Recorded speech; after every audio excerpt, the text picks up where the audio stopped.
Good evening and good to have you with us in the 9 p.m. edition of the Urban Debate. Viewers, it's been a month since the mega vaccine drive began in our country. Remember, on 16th of January is when it was rolled out. So today we finished 1 month, and in this time we've managed to vaccinate about 85 lakh people across the country. In fact, this is the data that we've just got today about the number of people who got vaccinated for first dose and the number of people who've now even got the second dose. Remember, after 4 weeks is when you will get your second dose of the vaccine. Between 4 weeks to 6 weeks, you can take it. But what we are looking at in terms of the data is that there is still some vaccine hesitancy. The fact that even the people who are supposed to come back for the second dose haven't turned up in as many numbers on day one. Obviously, they will at some point because they've already taken first dose. So at some point, they also have to take the second dose, whether it's immediately after 4 weeks or in 5 weeks and 6 weeks. But in a period of 1 month, to be a little bit below 1 crore as your target figure is concerning to many of our experts. And the question that many are asking is that if there is still some hesitancy, why aren't we doing something more about it? Now, we try to find out also whether there is a problem with the doses. Why aren't we going more aggressively? Do we need to go more aggressively? Are we being aggressive enough? The government seems to suggest to us that they have enough doses for many weeks. In fact, as you know, we are actually exporting it to many parts of the world. We are actually helping out many countries and associations in getting these vaccines. From Bangladesh to Canada, PM calling us for vaccines, to even Barbados. India is actually going very big on vaccine diplomacy. So obviously we have the doses. So should we not be looking to step it up? And I also ask this question in the light of what's happening in our country. The fact that all of us pretty much have forgotten that COVID exists in our country. We are going about our own work with restaurants and theaters and gyms and every other place open, travel open, public transport open in many places. It pretty much looks like life as normal. But the threat of another wave still exists.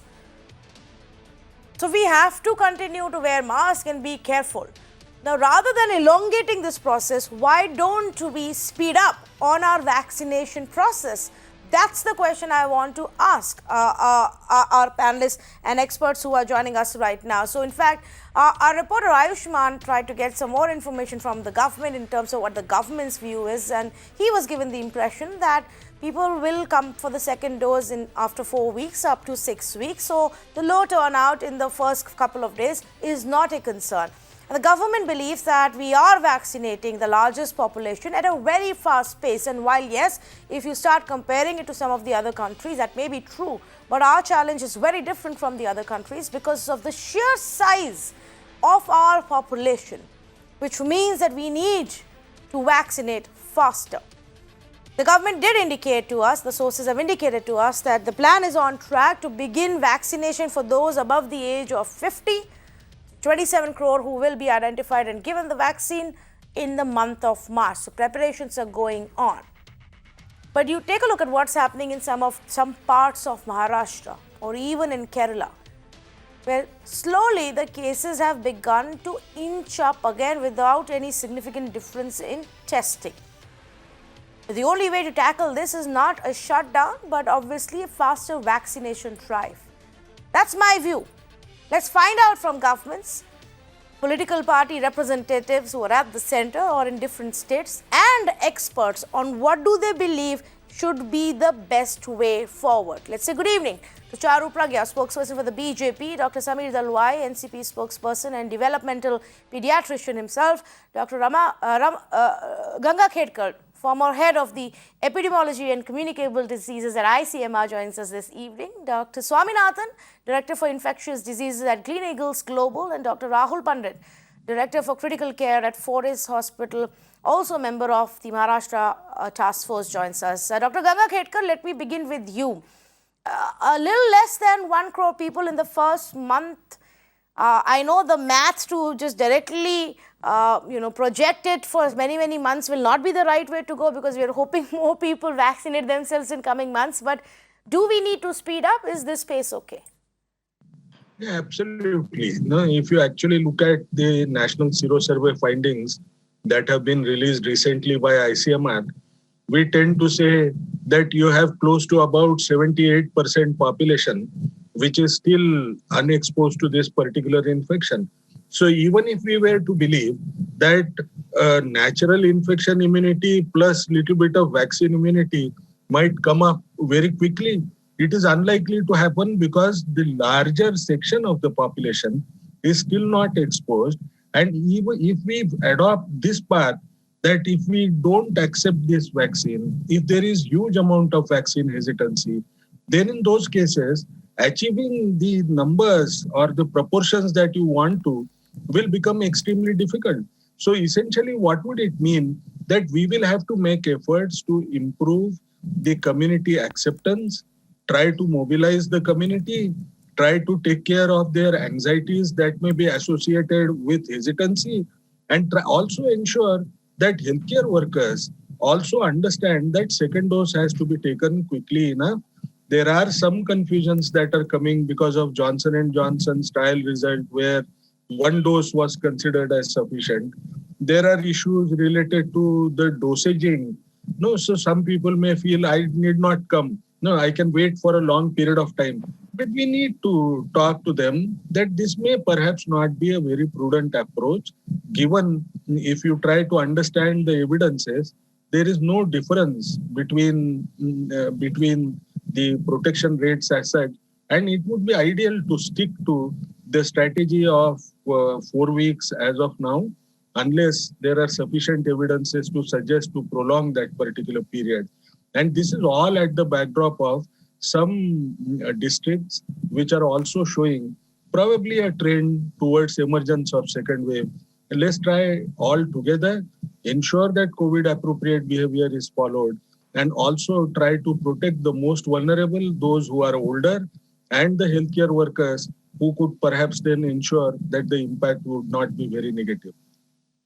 Okay, interesting point that you made here. And, yes, I am in fact looking at, and we've been very closely tracking data from Kerala and specifically in few districts, even in Maharashtra, where the Deputy Chief Minister has just recently said, Dr. Sameer Zalwai, that the data is concerning, especially in some parts of Vidarbha, the rise that we are seeing. So, should we not, and not just the center, but even the states, be aggressively pushing the vaccination drives? I mean, I am getting and looking at more reports where we're talking about doses going waste because not enough people turned up.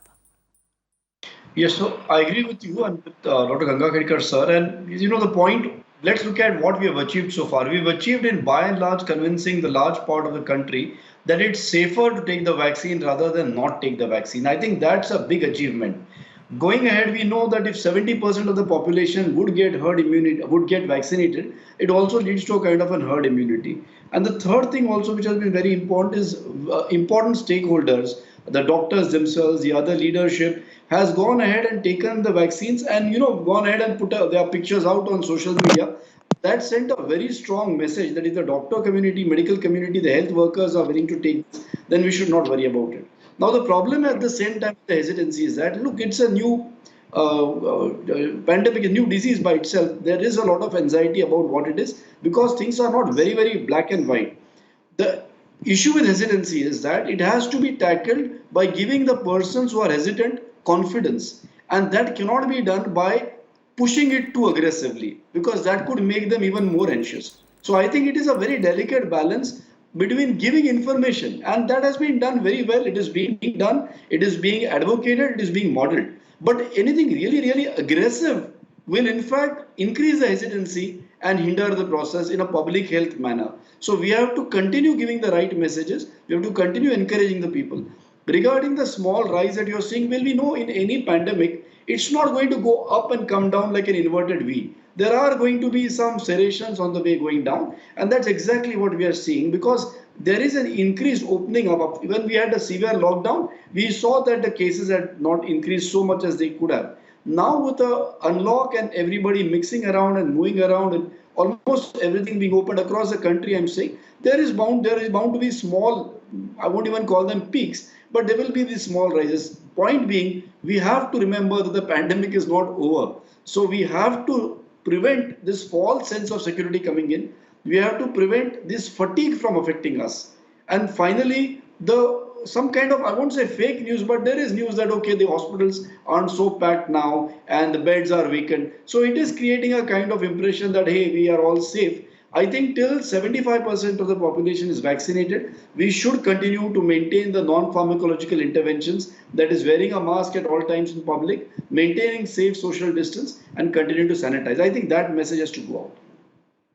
Yes, but no, I don't know what you mean by aggressive methods. Obviously, I'm not saying make it mandatory and link it to people's government schemes or whatever. But we obviously have to still deal with those the hesitancy that exists in many parts in southern India or even in some of the northern states. People are not turning up. While some may say it is because we want to wait and watch how the response is. Others are saying, oh, we don't want one kind of the vaccine. We just want this one. So if it's vaccine, we are still not sure. We want to see more data. That's happening, Dr. Subramaniam. Now, whose responsibility is it to then fix that, suspicion that people may have in their heads? State governments, central government, or just we hope with time it goes away? I think being a little too optimistic will border on naivete. I think we need to be careful about that. See, we need to ask ourselves why people are not taking the vaccine. The reason is a lack of is fear and obviously anxiety. I'm sorry, the antidote to fear is not bravery. The antidote to fear is knowledge. And as I see it, I'm seeing a lot of youngsters not taking the vaccine. Whether it's the young nursing staff or the young doctor staff, they're not taking the vaccine. And if you thought this was bad, wait till it comes out to the general community. You're not going to have any of the IT sector guys coming up for the vaccine. You're not going to have a lot of young people coming and taking the vaccine. It's going to be a big problem. I don't think we have done enough in communicating the need for the vaccine or how effective it is or how safe it is in a sensible manner which can be easily digested. I think we can do a lot better. See, the government has to be applauded in the speed at which it's rolled out the vaccine. The intentions were all good, but I think a trick has been missed. I've said this before, I will say this again.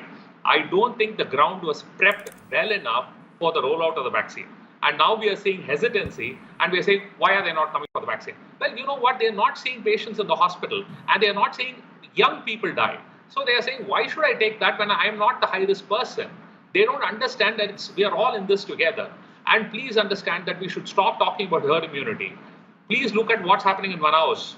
They said 76% second half of last year. Now they're having more deaths there than even in the first wave. There are people dying of asphyxiation on the streets. It's horrible. Now this train gets to India, it's going to be December 2019 all over again.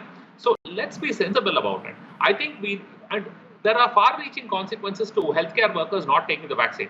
Please understand, many of your general public are going to go to the healthcare provider and ask them, should I take the vaccine? If they themselves haven't taken the vaccine, I promise you the conviction in proposing for the vaccine is also not going to be there. And we're going to have a snowball effect, which is only going to pick up speed and become a bigger problem. This is something we need to fix today. Let's analyze why they are not taking it. Let's analyze what are the factors by which we can push the vaccine. I don't make it compulsory. There are people who won't take it. That's fine. But there are a lot of people who are fence sitting and there is not enough being done in pulling them off the fence to the right direction by giving them the necessary information. Putting out circulars and putting out advisories is not enough. Let's look at what we did in the HIV treatment campaign, in the national ART campaign. Dr. Gangakhedkar would also be aware of that. We did intensive training for a lot of medical colleges in ensuring that all the right information was disseminated at lightning speed so that it was done without a hitch. We did not do that here. I think that was a mistake. I've been saying that we need to have that kind of training. Do not assume that people know everything. In our country, after you finish your medical college, you have no real good way of ensuring continuing medical education. A lot of the information actually comes from watching TV. Yes. I'm sorry, that's how it happens. And webinars are not a great way of understanding things. We don't have a very standardized format of pushing the right information to even the medical community. We need to fix that straight away. Don't count only the senior doctors taking the vaccine. Remember, junior nurses do not look at senior doctors and take the vaccine. They look at the nursing hierarchy. If your nursing hierarchy is not taking the vaccine, the junior nurses don't take it. Second, junior doctors don't always look at senior doctors. They have a herd effect as well. They have this leaders within themselves, opinion makers. Unless you get them into the vaccine fold, they are not going to fall into the vaccine fold. So there are movers and shakers in this community, and we need to get them all into this cause. I don't think we have done enough. I'm worried about this. See, even the way to hell is paved with good intentions. Okay, interesting point that you've made. And before I ask Dr. Gangakhedkar what more can be done, as Dr. Swaminathan said, let me ask Dr. Rahul Pandit if he agrees that the first challenge is obviously the hesitancy amidst the medical fraternity before we open it up to the other people. But is it because of too much understanding of the issue or still lack of understanding, Dr. Rahul Pandit? I think Dr. Subramaniam actually, hit the nail on the head. We have no real good source of actually disseminating information down to the person who is going to be taking the vaccine. And the University of WhatsApp and the University of Google doesn't help at all, because people just Google up and there are WhatsApp messages and they actually add on to the confusion rather than helping out. On top of that, we thought that if the peers or the seniors take up the vaccine, then the juniors would follow. That clearly is not the case. A lot of juniors have their own opinion. They can read themselves, they can understand a little bit, but they are really reliant on the information, which is wrong information, which is being given to them. And they sort of feel that information is the one which needs to be sort of understood, and that's why they base their decisions on that. Actually, we have a lot to do in giving the correct information right to the person who is going to take the vaccine, and then to the medical persons who are sort of in the next line to be taking up the vaccine. Because unless we convince the healthcare workers to take up the vaccine, they will not be able to convince the general population to take the vaccine. And we will be in a very, very big trouble if a lot of people opt out of the vaccine. Similar case is seen with the first and the second dose confusion. There are reports of people wanting to take up the second dose between 4 to 6 weeks. Somebody wants to wait up to 8 to 12 weeks. Let's have a proper information given up. Right now, the 4 weeks is the one which public health infrastructure has asked us to do. We should give the reasons why that has been asked to be done. Follow it, but information has to be correctly disseminated. That is what I feel. Dr. Gangakhedkar, would you like to add to it of what more can be done by the governments and state, center, institutions, or should this be something where the medical fraternity itself takes the onus? See, I will put it across from my same HIV lenses as I keep on saying. See, one kind of messaging doesn't work for all different groups. Now, when it comes to doctors, you need to have a different kind of an approach to convince them. When it comes to, let's say, frontline workers, you may have smaller differences, but still there would be differences. If it comes to people with chronic morbidity, you may have to do messages appropriately. I'll give you an example. The other day, perhaps a couple of days back or yesterday, I was speaking with one of the groups, and the issue was that, yes, there are certain districts where we are likely to see emergence of a wave. No, we don't know how big that wave could be and how much it can threaten us. One of the things which I told them, that if doctors don't take this vaccine as of now, we must remember that you are going to provide care to all these patients, so you will be repeatedly exposed to this particular virus. So your safety is likely to lie within your own taking vaccine, and then also ensure that those who are likely to get admitted, that is those who are of older age group or with chronic morbidity, please try to provide them accurate information. Please try to ensure that they don't go for vaccine hesitancy unnecessarily. This is going to protect you in the longer run. And the second issue, which is also important for us to understand, is people have to, general population also has to understand one thing. If there is vaccine hesitancy, one must remember that by the time you complete the entire population, you would have had spent so much of time. You are allowing the virus to grow within our own population. the number of people it is going to infect, the higher would be the risk of development of mutants. And if such a variant that tends to emerge, which may perhaps not be amenable to these vaccines, you may require a different second dose combination, and that could make life far more complicated. Instead, as of now, we know whatever vaccine we have, whatever we know about variants, it works. So we should try to push it as early as possible and try to take those jabs, at least protect these 30 crore population, and that would be critical thing. And the second issue that I'm extremely worried about, when we say that the schools are being reopened or colleges are being reopened, we know that when these people who are belonging to younger age group, they will be essentially having asymptomatic infections if they are exposed. They might have a milder disease. Their social network is likely to be larger, and perhaps they may not adhere to COVID appropriate behavior. The result, they will bring the infection back to their own households. I think you need to also recognize that there is heterogeneity in terms of levels of outbreak in different districts. Wherever, if you have to think in terms of closing a school, starting a sentinel surveillance kind of an approach in the schools, you should try to close that rather than letting the whole thing decided by a straitjacket kind of an approach that all the schools will open. This requires decentralization of our approach. This requires initiation of innovative approaches in surveillance that could be started in schools.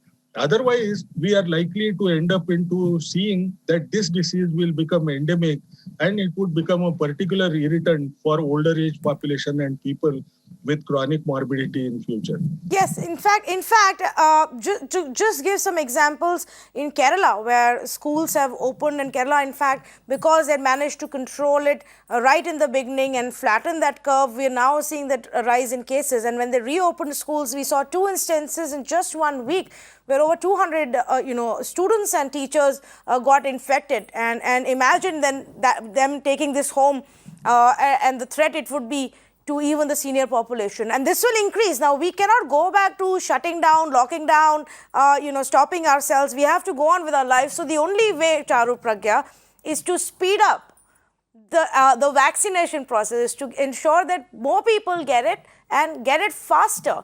But we've still just about done 85 lakh in the first month. Now, how do we speed it up? See, Tanvi, I have been listening to this entire debate with a lot of interest, and I want to thank all the eminent doctors on the panel because I have learned so much from them. I've also gotten a new insight on a lot of things. So I just want to say a few things. When it comes to creating awareness, for example, this line rings in our head, Do Boon Zindagi Ki, about polio. We remember it, we'll remember it forever. And I'm so old today, but I still remember it. The same thing is going to happen for COVID because the vaccination is underway. The sound that we hear, the caller tone that we hear on our phones all the time, jab tak dawai nahi, tab tak dhilai nahi. This is going to resonate with us for a very long time. And we have to understand that India has fared very well in comparison to most of the other countries in the world. And that has maybe given us a touch of overconfidence in dealing with COVID. And maybe it is this touch of overconfidence which makes a lot of youngsters think that hame to COVID nahi ho sakta, nothing's going to affect us, we are young, we are fit, we are healthy, or we've been there, done that, already been infected and we recovered, or our friend recovered just fine. So I think this is this overconfidence also which needs to be discussed, which needs to be tempered, and awareness has to reach everyone. We have to understand that this is precautionary, and the government is doing a lot for this. So not just the caller tune that I was talking about, the Prime Minister, the Health Minister of our country, they're continuously talking about it, discussing it. It's amazing to see how the entire health fraternity is standing solidly behind the vaccines. They're propagating it, they're discussing it. And yes, there could be little gaps in communication, but I would put that down to only one thing. We have never been in a situation where a vaccine has been created so quickly and then it has been distributed so quickly. We are creating records that we'll probably see just once in our entire lifetimes. So we can add support to what the government is doing, maybe send in suggestions do our little bits in whichever areas we are in, and this is the best way to deal with No, it. so I understand what you're saying about what everybody else is doing, and I don't think entire medical fraternity is on board and backing it, because otherwise we wouldn't see so much of hesitancy. Even in their fraternity, there are some who don't want to. But the point being, Charu, like for example, when we started off after the first week itself, the government realized that the app may be slowing down the process, and those who are turning up may end up not getting it that day for various reasons. So they've changed the process and said, well, if your name is on it and the app is slow, has some glitches that day, we will still go ahead and give you. If you've turned up, you missed your day, but you came the next day, we will still go ahead and give you, and we will later on update it in the app.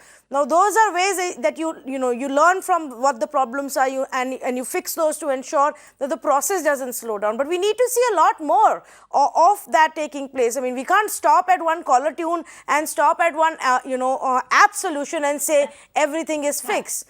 Now, who's going to do that? Where is the onus for that?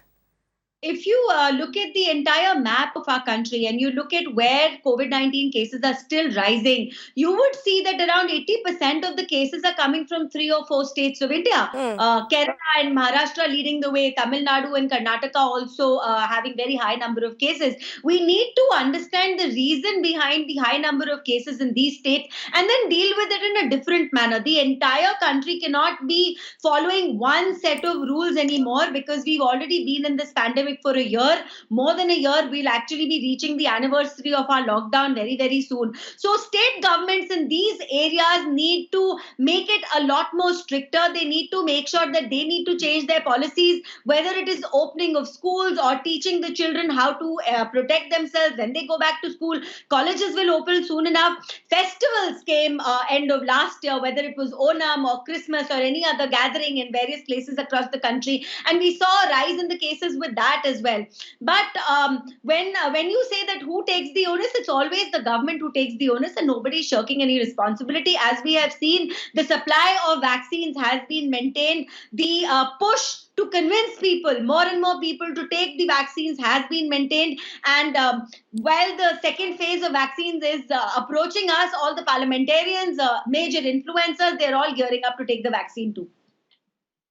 Samir Dalwai wants to come in. Go ahead, please.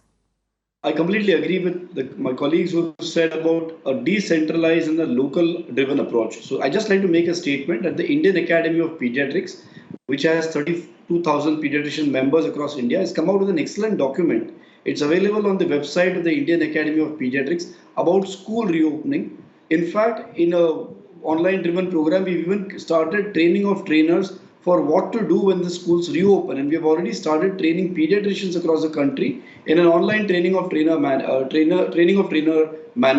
how to deal with this. So I think all of you are welcome to go to the website of our academy and download that document, and I'm sure every other sector and field will come out with their own set of advices or advisories, and I think the onus is eventually, of course, on the government, but eventually on all of us. And I think we are doing very well. There is a lot of talk about it. At least that is something we must all optimistically agree to. And that is going to drive this ahead.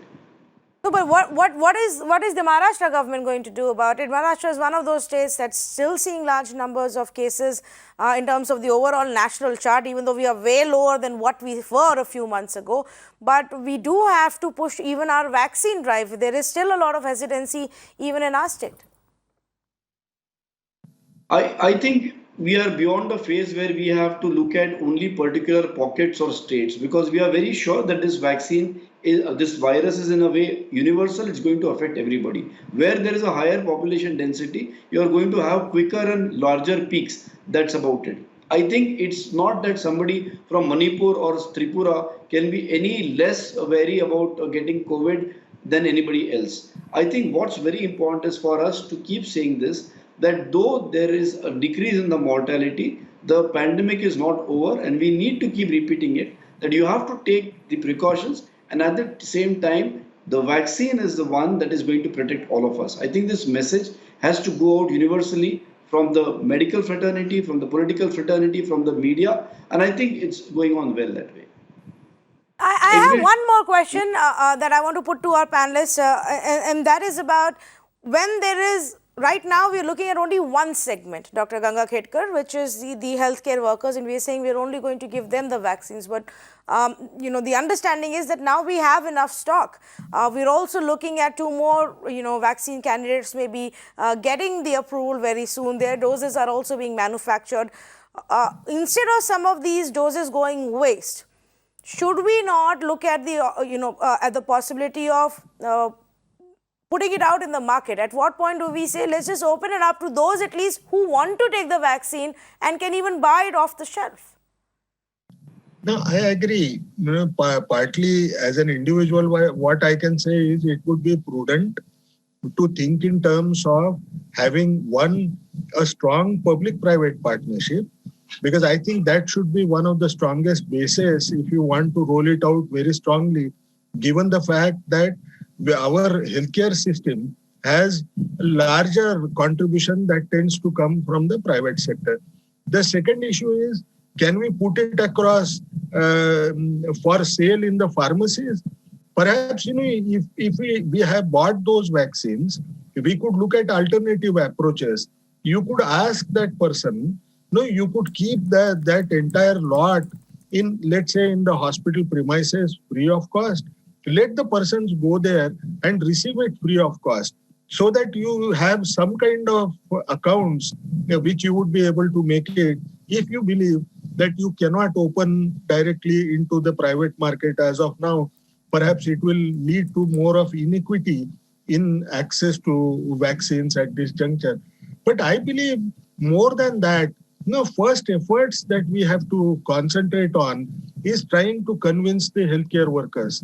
If I don't convince the healthcare workers, the likelihood that the message will be well received by the remaining population is always likely to be lower. So let us dispel their doubts that they may be having. And these doubts are natural because this is evolving vaccine science. At one hand, you say Johnson & Johnson has one-dose vaccine. On the other hand, people tend to talk about the evidences that are emerging of different time points when the second dose can be taken. But I think we need to deliberate on those issues in public so that people understand why we are saying that you stick to what is being prescribed, so that the trust tends to develop well, rather than they thinking that I can decide for myself. And also, I would just make one statement that we don't need to be very aggressive. Aggression is likely to have a stronger reaction coming, and it will add to vaccine hesitancy more. Okay. All right. So that's now two experts who seem to have suggested that if you get very aggressive, then it may just make people a little bit more averse to this idea. As I go to our other panelists, let me also say good evening to Kovai Satyan of AIADMK, who joins us. But Kovai, before I come to you, I want to ask Dr. Swaminathan also this question. Dr. Swaminathan, at what point do we look at a public-private partnership in terms of stepping up the manufacturing and stepping up the distribution of these vaccines? Many experts have said in the recent past that we were way too slow with our testing to begin with, while we were getting in more kits, and now we seem to be doing the same with the vaccine doses. I think so. I think any dose going waste should be a criminal waste. That's just not acceptable by any stretch of imagination. So let's get the maximum bang for the buck in a very sensible way. So obviously, whatever strategic partnerships can be brought in would be a good thing, because ultimately this is about safety of everybody, all around. So I think we should maximize whatever opportunities we have, and if it is public-private partnership, then so be it. Can I make another statement on what? See, while everybody is saying that we should not have negative messages, I partially disagree with that. Everything comes as a carrot and a stick. Let's look at how influenza vaccine campaign in healthcare workers in America has succeeded.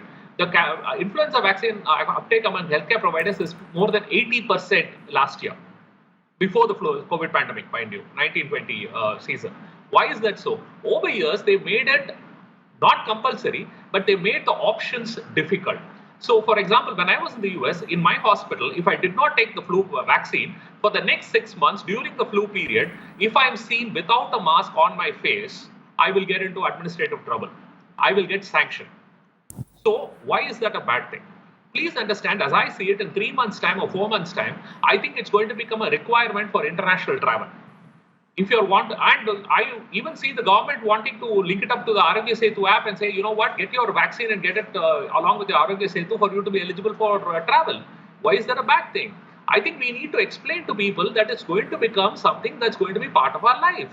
And the earlier we adopt it, the better it is. Yes, there are people who are going to have medical exemptions, but let's not make that the jour for the day. Let's say that, you know what, this is going to be good for you and this is how the world is going to work. A lot of hospitals across the world are going to say, if you need employment in my country or in my hospital in my country, you may have to require the vaccination as well. So I think this is going to be something that's going to be a standard of care, or what is the lay of the land. Also, I've been telling my people, remember till the end of the week, we get priority on the vaccine. Once they open it out to the general public, we are no longer the priority segment. So availability need not necessarily be assured. And remember, there's going to be a backlash saying, listen, you guys got it all in just for you guys. You guys didn't make use of it. If you did make use of it at this time, why are you cutting it when somebody else is due for it? So I think that also needs to be explained to the healthcare workers, because they don't realize, they seem to think that it's going to be there forever and we will take it maybe 3 months down the line. Now that kind of behavior has to be cut down. A lot of people are fence sitting for this particular situation.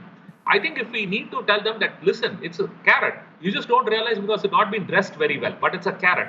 But there is a potential stick coming behind it, and it's in your best interest to take it. Obviously, nobody's going to beat you up, but you're going to get beaten up if you want to go overseas in a couple of months' time. So let them understand that. I'm sure your uptake will improve.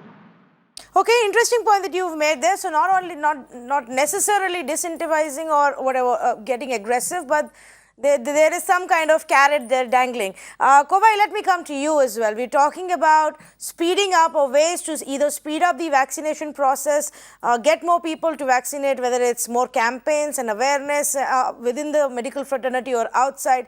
I was just looking at some information that's, coming from Tamil Nadu itself about the wastage of vaccines, and obviously all of it is not because of wastage during transport or logistical breakage. It's because you factored in number of people coming in and they didn't turn up at that time, and some of it is also because of it. Now, how do we ensure that that doesn't happen and every single vaccine vial is actually used properly? Yeah, in line with what you had posted a question in Jan 31st, our health ministry through the health secretary has sought the consent of the central government to include the elderly people in the same, because there is a SOP saying that the frontline workers, the healthcare workers, they'll be given the shot first, not the elderly people. It could be taken later. So since there was a scenario which emerged that there are 6,000 shots which didn't go used, which was unused. So we wrote to the central government asking for their not to treat the elderly people along with this. So waiting for the same. And post that one incident, I think our government has taken a cautious call not to have the aggressive numbers, but we are currently at 4K shots per day, which can be scaled up to 10K and 216K per day. So we are taking a cautious approach on the same. But however, to answer few permutation and combinations of scenarios discussed by the panelists, today we have the private-public partnership on testing, where the private can go for a testing centers where the rates are fixed by the government and the norms and SOPs are fixed by the government. But as and when there is a larger awareness, when there is a cautious call taken by the central government in line with the state government that yes, this can be administered to the general public, that's where the demand will start flowing, and we have to take a cautious approach that the private sector doesn't exploit that situation. So the government has not lowered its guard in anywhere in COVID testing centers or COVID facility management. Indeed, this is the state which said they are going to open 2,000 mini clinics, which was welcomed by IMA. We're still under process, and we have opened 760 so far, which does screening to the people who can't travel to the hospitals, which are already flooded with people. So this idea was welcomed well by the people, and they are walking to the nearby centers clinics. But when there is a call taken by the central government, yes, elderly can be roped in and it can go for general public. That's why the state has to be cautious, not exploitation takes place. So our state is very much watchful on it, and we are taking a cautious approach on this. So you're saying that while you must bring in the elderly now itself and give them the doses rather than waiting for a few more weeks, you shouldn't open it up to the general public or put it in the market via the private partners. Yes, because I can quote an example. It was H1N1. There was a dosage called Tamiflu, wherein it was open to the public for the private sector, that one shot was costing 2K, if I'm not wrong. So I think it becomes a question of affordability. Then all politics will play around with it. Our principal opposition will jump in and say that government should give 2K free. So there will be possibilities of Definitely in your state, exploitation and Kavai. all. If So anything, yeah. I'm sure in Tamil Nadu and West Bengal, the governments will have to end up announcing that it's going to be free. So I understand where you're coming from, because politics will happen on this. And there will be, the demand by opposition to make it free for everybody in the state. But Dr. Rahul Pandit, what's your view in terms of speeding up the process? Should we, if we have the doses and they're available, why not bring in the next segment of people right away and open it up to them? Look, I completely agree. Nothing should go waste. Absolutely nothing. Not a single drop of vaccine should go waste. And if that means that we need to introduce the public-private partnership and have people come up and take up the vaccine, I think that kind of an accountability process needs to be set in. We were a part of the private health sector was a part of treating COVID. Private health sector was a part of diagnosing COVID, and very good processes have been set in Maharashtra. You can actually get a RT-PCR done for less than 900 rupees today. The CT scan rates have been fixed. The bed rates have been fixed. Similarly, we can make sure that there is no exploitation absolutely happening on the vaccines. We have a process where each and every person who gets a vaccine is accounted for, whether you use an Aadhaar card number or a PAN card number, and according to it, you can actually have people come across and take a vaccine more, so that more and more population gets vaccinated. I am completely of the opinion that not a single dose of vaccine should get wasted. Charupragya, would you like to comment on this? Because this is something that the center will have to decide at what point do we really take it to the next stage or even allow it to be in the market. Now, obviously, everybody will not be able to afford the prices, and which is where the government has to decide who you want to support. But the others who can afford, why shouldn't they be able to? Tanvi, there is very little scope to take a political stand on a question like that. So I'm just going to say what I feel personally. There are two ways of looking at this. As doctor has just said that we have been able to control the prices when we were diagnosing and treating COVID-19. So hopefully we'll be able to do the same for vaccination as well. But when something as precious as a vaccine goes waste, it hurts everyone involved. That being said, when you put it out in the open market, and the number out in the open market is going to be very, very small, very, very tiny, how do you decide who gets access to it and who doesn't? How do you make sure black marketing doesn't start happening? And right now, I think it is wise for the government to call all the shots and to make sure vaccines reach the neediest people first. And once that first strata or the second strata of people have been given the vaccine, we will definitely be opening it out to the private sector. That's without a doubt. But when that happens, that is a call that has to be taken very intelligently. Dr. Gangakhedkar, when should that happen? Is there the number that the government will have to look at, that you must have bare minimum these many doses ready with us before we say, okay, let's open it up? Because honestly, a lot of people are asking you're giving it to Barbados, you are giving it to Bangladesh, you're exporting everywhere else, which is fine. But that just gives us a sense that you have managed to manufacture enough doses. So why not push it out in the market? I think all of us have agreed on one issue, that the government may be having a fear that there could be exploitation of people who want to get themselves vaccinated by different approaches that could be adopted. And that is why I'm saying for first 30 crore population, we should provide it free of cost. You may perhaps ask these people to charge a small amount, let's say 200 or 300 rupees as a cost of administration. Even that may work out really well, because it is possible that if people are fearful of the adverse events as such, and they fear that if something happens to me, then I should have people whom I trust for quality around me. And if they go to certain hospital as a preference, perhaps they will just pay and get themselves vaccinated. I think we need to explore all opportunities. One opportunity which perhaps I must flag as of now is we have to learn from others as well. You look at Israel, or even if you look at vaccine eagerness that is there across the world, wherever the outbreak has been severe, the vaccine eagerness tends to be higher. Now here we are at a decline, but there are small pockets where it is likely to come up, and people are also perceiving that number of cases are increasing. Now, you look at Israel.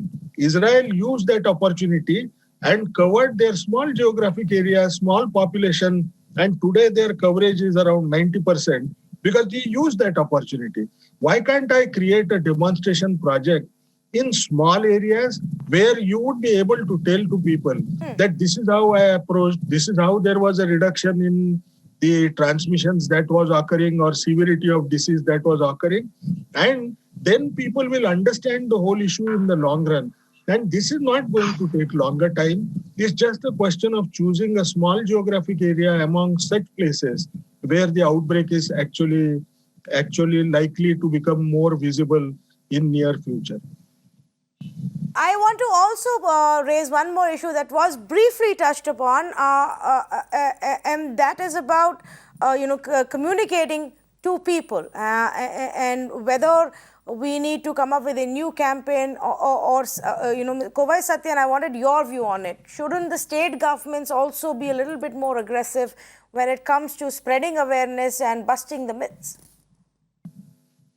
There is indeed, to the doctor who spoke earlier, it is a conscious call by each and every state government. The moment you give a feeler saying that it is free of cost, it's already there in the state. Tamil Nadu government has already given saying that the COVID shots will be at free of cost. The moment you give a signal saying that it is going to be open for public, then you cannot stop black marketing. Indeed, this state has issued 18 summons to 18 hospitals seeking their explanation for exploiting people for COVID treatment. 3 hospitals were sealed by the government. So it has to be a very, very cautious call. But having said that, our health minister who took the shot by himself just to infuse confidence, the deans of medical college hospitals, even the health secretary made an open statement that they are taking the COVID shots and there is nothing to worry about it. These kinds of measures is definitely is one step taken forward to infuse and instill confidence among people.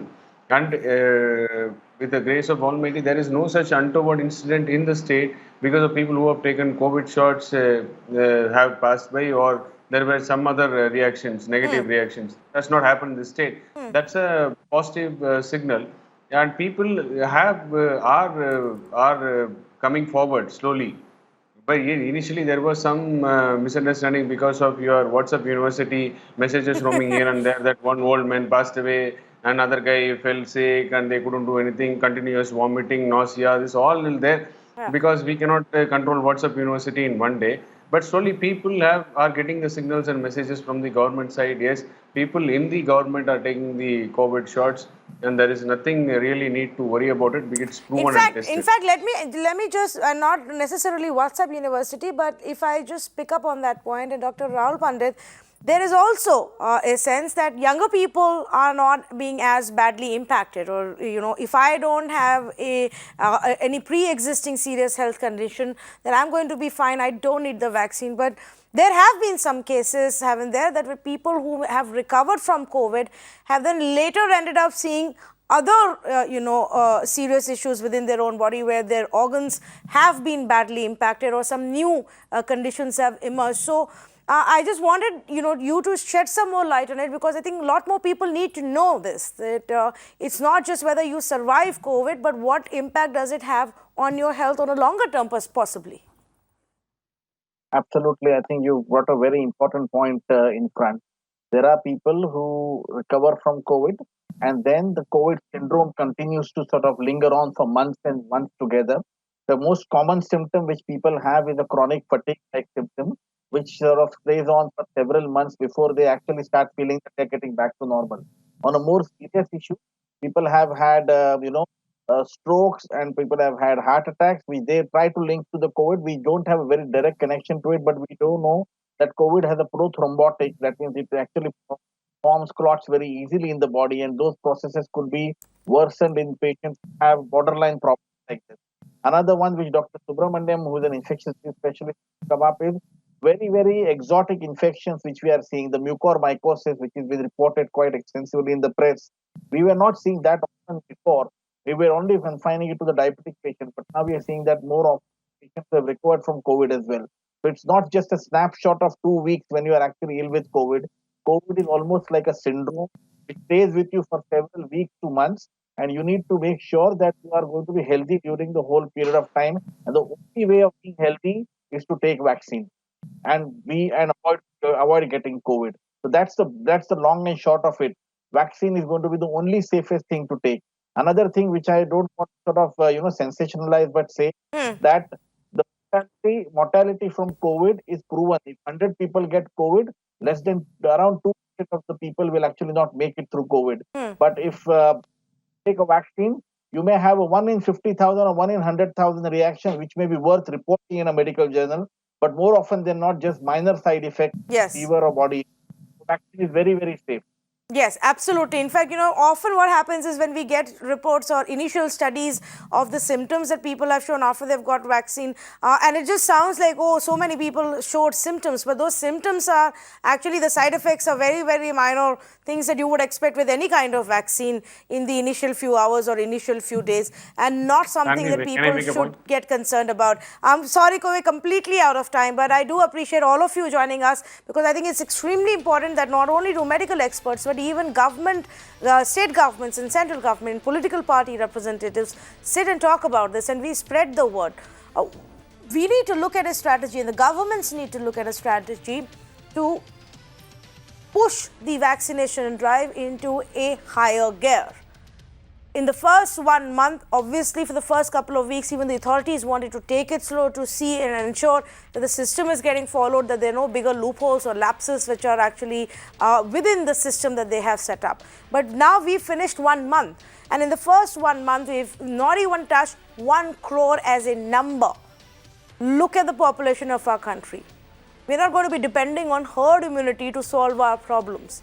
We need to get more and more people vaccinated at a very fast pace. We cannot get complacent to say, oh, we are faster than UK or United States or any other country. They don't have the kind of population that we do. And so the onus is on us to ensure that the word is spread.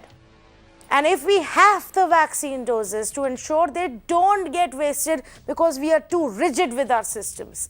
Systems must evolve, and systems must adapt to ensure that the system actually works and benefits a larger number of people.